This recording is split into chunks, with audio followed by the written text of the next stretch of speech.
One person who was at the Capitol that day, as you know, was your vice president, Mike Pence, who says that you endangered his life on that day. I don't think he was in any danger. Mr. President, do you feel that you owe him an apology? No, because he did something wrong. He should have put the votes back to the state legislatures, and I think we would have had a different outcome.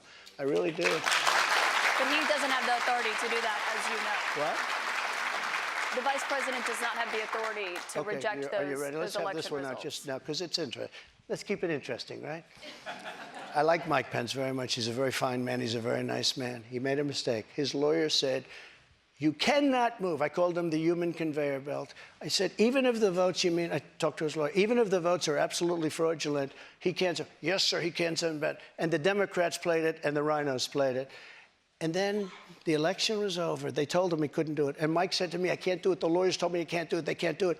But the lawyers were wrong, because right after the election, they all met, the rhinos and the Democrats, and they worked out a plan to make sure that future vice presidents don't do what I said you could do. That's not what happened. You're referring to the Electoral Count Act. I've read that. There is no authority. No, legal experts, including Republican legal experts, say that he does not have that authority, Mr. President. But I want to move on. Why did they change the law then, saying that you can't do it? They didn't change the law. They strengthened the law because they were worried about presidents exploiting. Meaning you could do it.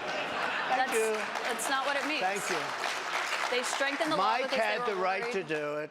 They convinced him he didn't, and it was a horrible thing for our country. If you would have sent those votes back to Georgia, Pennsylvania, and other states, Wisconsin, which if you look at Wisconsin, they virtually admitted now that the election was rigged. If you would have sent those votes back to many of those states, they would not come back in the affirmative. And remember what I said, and you just said it pretty much. You admitted what I said was right. They said he didn't have the right to do it. And he did have the right to do it, and that's why they changed the law, taking that right away. I should note that your campaign paid for a recount that happened in Wisconsin. It actually had more votes for President Biden.